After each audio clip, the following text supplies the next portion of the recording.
Beloved, welcome back to part 2 of building a canvas cabin. Yesterday we got the 4 sides up, the blocks, everything leveled and squared. Today we're going to be doing the joists, and if I'm really fast, maybe the sheeting. So let's jump in. I'll start with the reinforcement and then we'll see where it takes us. A few of you guys got super mad about the way that we did these corners. Yeah, it's not resting.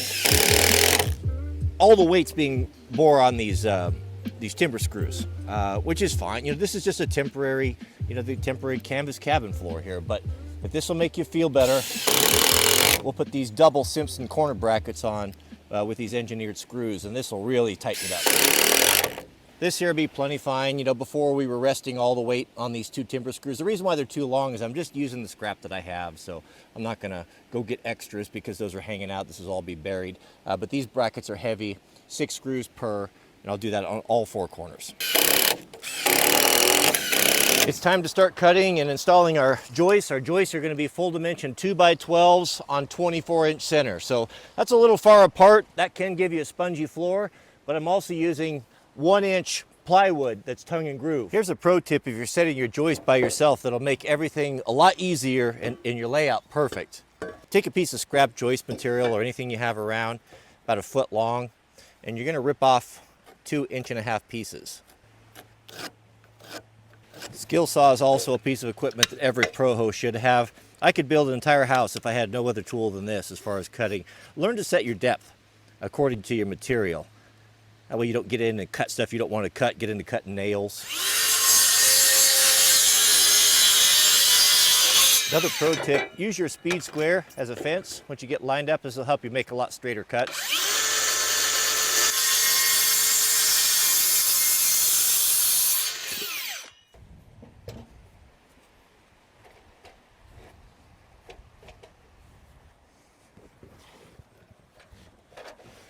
This is a joist hanger. This is what we're going to be using to hang the joists. These are a little bit on the small side, but this is what I have on hand. Now this isn't too bad, but some of these are super thick. And these joist hangers are made for 1.5-inch material. And when you try to use them on 2-inch, they just don't work very good. The bottoms are too small. So some of them we may have to plane because they're all different widths. Here you can see this is not quite 2 inches. This is actually on the smaller side. And this one here, it almost is close enough. I'm not going to worry about it. It will close up and work just fine, but on some of the thicker ones, we'll have to plane that down. Don't forget the crown.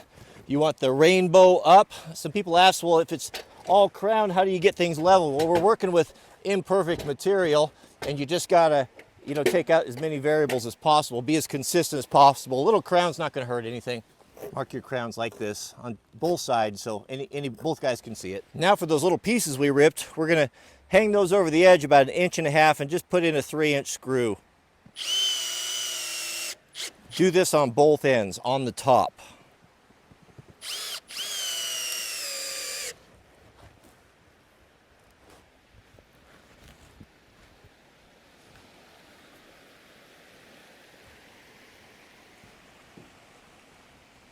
With these hangers, you can do this easily by yourself, and to hit your layout, you just simply tap over, and then you can put your hangers in. The hangers also have a place here to basically to drive toenails in here to give it extra strength. So these go into 45.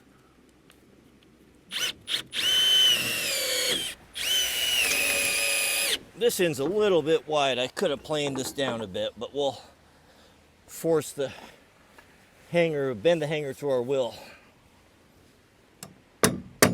Now we can remove these guys and just leave the screw in it. We'll reuse those for the next one. Also, do your layout ahead of time. That way you don't have to measure each one.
Oh.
That's the one we're looking for. In the last couple months, just about every video I've put up, someone in the comments has asked me if I've started using TRT. I didn't even know what TRT was. I looked it up, and it's testosterone replacement therapy. I don't take that. I don't take anything. I don't take vaccinations. I don't do any of that stuff. The question that maybe a guy should be asking yourself is, rather than should I be running to a therapy, as to why is your testosterone low? Maybe you should take off your shoes. Maybe you should stop ruining your health wearing shoes that are putting your feet in an unnatural position and keeping you from being grounded. Maybe you should stop eating soy and processed foods and look at a job that makes you get out and work rather than just being around and sitting sedentary all the time. You know, that's the reason. My friend Brian said something the other day that was so true. He said, a man every day should do two things. You should do something that you don't want to do, i.e., get up in the cold morning when it's 37 degrees and get in 44-degree water, and something that you want to do, resist it. Don't do it. And I think that's really a good philosophy. I think guys need to get out and be more masculine. Pick up some hobbies, get out around other men, and stop spending so much time on the computer. Clean up your diet. Get a fitness regime. You don't have to go to a gym. Just do some basic calisthenics, push-ups, lift a heavy rock. But seems to me that taking a therapy is not the solution. Just get back to masculine work, and I think a guy might be surprised what happens.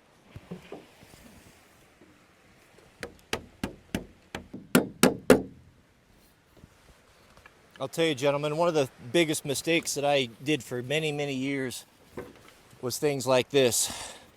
Not putting things away when you're done with them. This ratchet strap, for example. In the past, I would have just clumped it up, thrown it out of the way, focused on what I was doing, and then you end up moving it. Every time you see it, it worries you. You know, I got to put that, I got to roll that thing up, got to put it away. You're already standing here. You've already got it in your hand. Rather than moving it around half a dozen times and then dealing with it 6 months from now, deal with it now.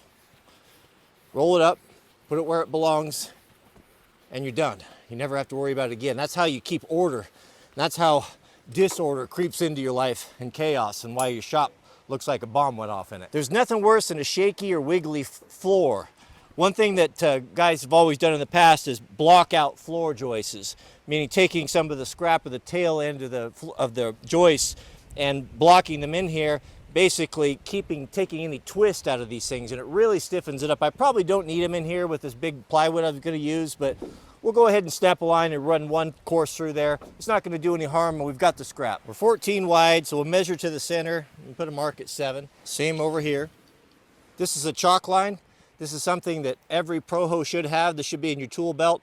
It's just a string that you pour chalk into, and it gives you the ability to snap long lines. Really good for layout. And this is something you can use by yourself. So we'll just snap a line right down the center line of this. And when you're using your chalk line, orient it when you're running the string line out with it pointing down. That way it coats the string with chalk. Put it on your mark, pull it tight, and one snap. I find it very interesting that Ouch, goodness. The Japanese carpenter philosophy, how different it is than the American carpenter.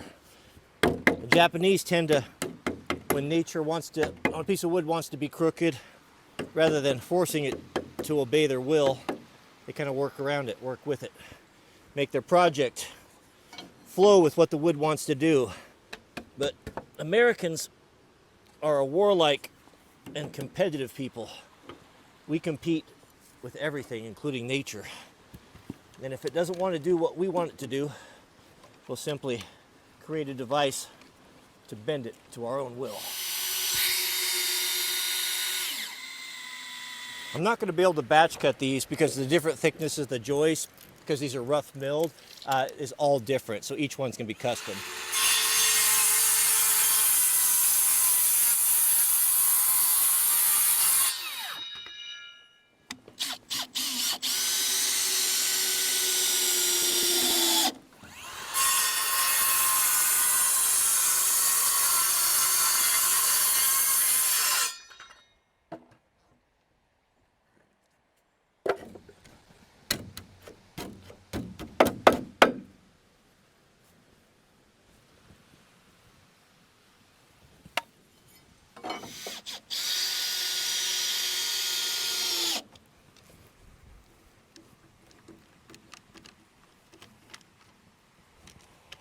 Well, gentlemen, that is it. 100% done on the framing for the main platform.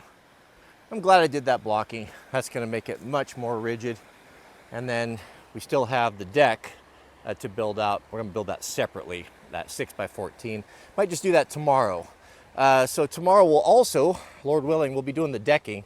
Now I've got some really nice 1-inch tongue and groove plywood. So this is going to be quite a platform when we get done. But everything went well. A little bit tricky working with this old wood. I got about 5 hours in this today. So that is pretty much it for today. Don't miss tomorrow. The wood stove is supposed to be here. You're going to want to see that. It is really a cool unit. I'm super excited. I'll do an unboxing and we'll get to see it together. And hopefully we'll get the decking and then the front deck done as well. And then we'll be able to start standing the canvas up. So I'm really looking forward to that. If you want to follow this, I invite you to subscribe. If you haven't already, please hit the thumbs up if you enjoy these videos, and keep us in your prayers. May God bless you and your families, and we'll see you guys on tomorrow's video.